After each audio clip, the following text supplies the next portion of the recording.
Welcome to Flashback Files, the podcast where career and leadership lessons from the past guide your journey forward. I'm Josh Green, and here we'll explore both my own experiences and the stories of others, unpacking wins, doubts, pivots, and the moments of clarity that shape us as leaders. You don't need to have it all figured out. Leadership often shows up in unexpected places, at work, at home, and in the choices we make every day. By reflecting on aspirations, mistakes, and breakthroughs, we can discover how the decisions of today build the leaders we become tomorrow. Each episode blends conversations and personal reflections, all with one purpose: to help you lead yourself first so you can lead with others with confidence, purpose, and integrity. Whether you're just starting out, making a career shift, or simply seeking more clarity in how you show up in life, this podcast is for you. Because you don't need every answer. You just need to start asking the right questions.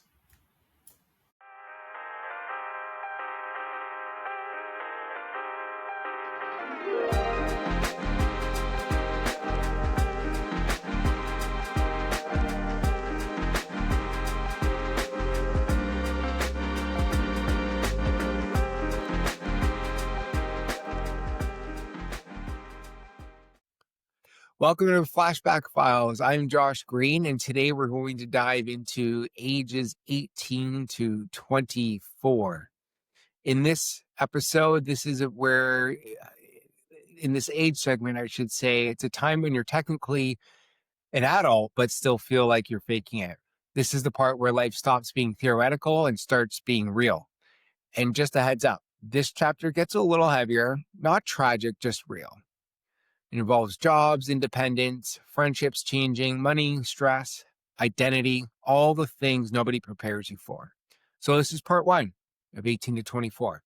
My first full-time job, moving out, and college. Part two will cover the internship that changed everything.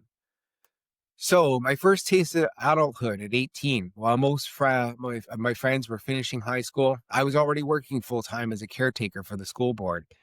And here's the weird part. The kids walking through the hallways were my age. So while they were heading to math class, I was disinfecting their desks. I'd walk past people I recognized and think, are they wondering what I'm doing here? Realistically, nobody cared, but insecurity exaggerates its own importance. That job was my crash course in adulthood. It involved 8-hour shifts, waking up early, working beside people twice my age, listening to conversations about mortgages, daycare pickups, and car payments. It hit me. This is what real life looks like. There's no bell schedule, no summers, no excuses. But here's the leadership lesson that came out of it. Even when you feel unprepared, you can rise to the level of responsibility you're given. I didn't know it then, but showing up every day was my actual first act of self-leadership. Work ethic and approval in my imposter syndrome. I actually took pride in the job. I was aware I was not going to be there forever, in the role forever, as I had plans to go to college, but I cared. Looking back, it wasn't maturity. It was my need for approval. I wanted adults to see me and think, wow, he works hard. But here's the twist. Even if it came from insecurity, the habit stuck.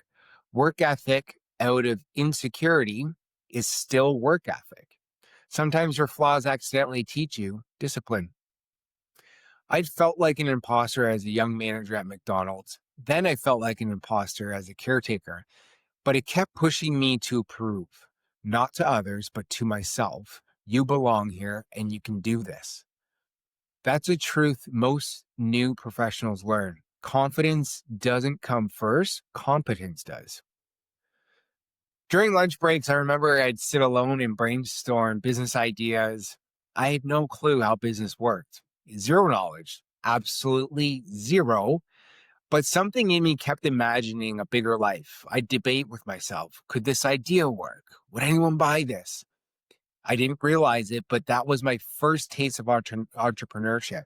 Selling ideas to myself before selling them to anyone else. My friend Sammy and I were both planning to go to college, as I mentioned. University wasn't in the budget. So we sat with a college course guide. It was massive.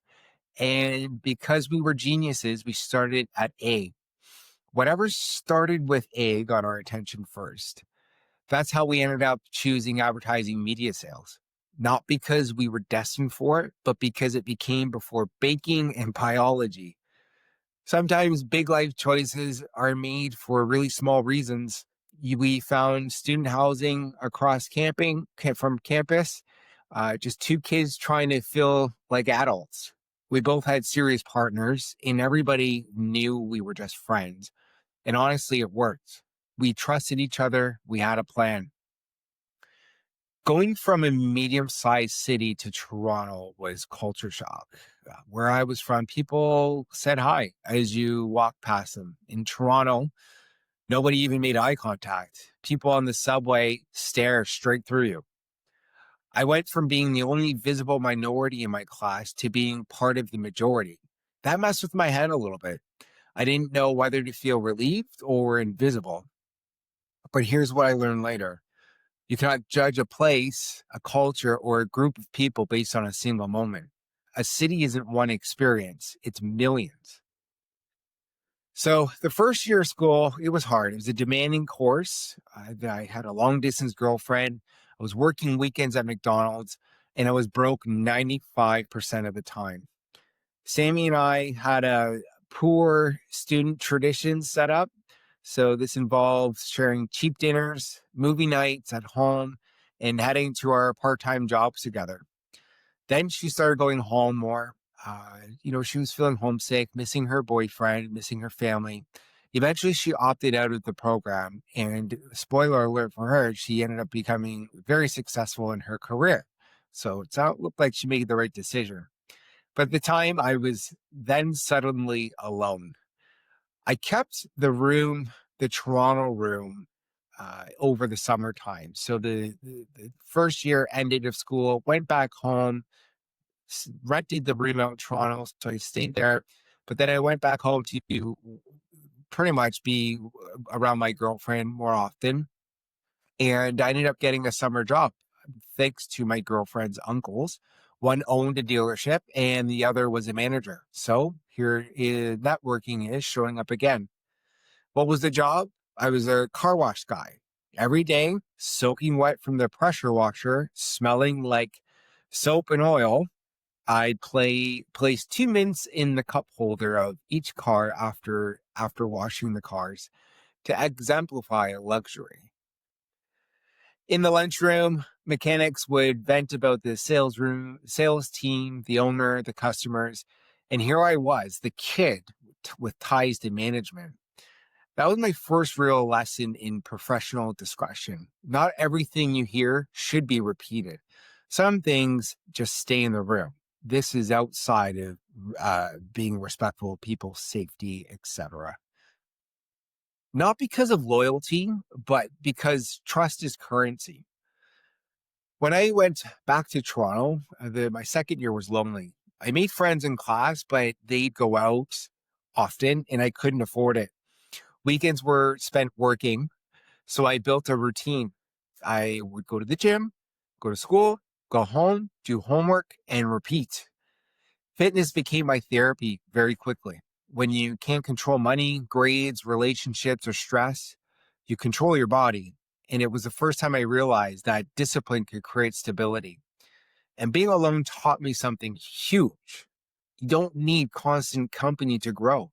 Sometimes isolation is an incubator. When I remember a friend of mine in the program, he was pretty much the smartest in the class. Him and I bonded really fast. He actually didn't know it, but he kept me motivated from a distance. And sometimes the best mentorship isn't formal. It's just someone who forces you to level up without saying a word. He was that person for me. In the final semester, it was internship time. So our professors tapped the top students on the shoulders first in terms of getting us acquainted with agencies that we could do internships with. And I was one of them.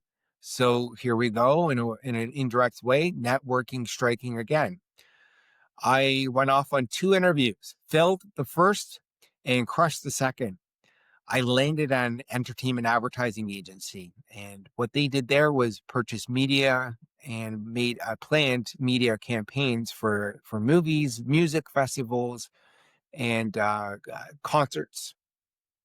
And for a kid who once wanted to act, this felt like the jackpot, but it wasn't. That internship, it shaped me more than anything that came before it. Not in the inspiring way, but in the very hard way. It exposed every insecurity I had ever buried. Confidence, identity, belonging. It took years to recover from, but there were lessons, big ones, about leadership, about mental health, about self-worth, and about the workplace no one prepares you for. So that's part 2 that we'll get into later. Thanks for listening. If you're in this phase of life right now, working your first job, moving out, feeling like you're supposed to have answers, just know you're not behind, you're building. We'll see you in part 2. Thanks for listening.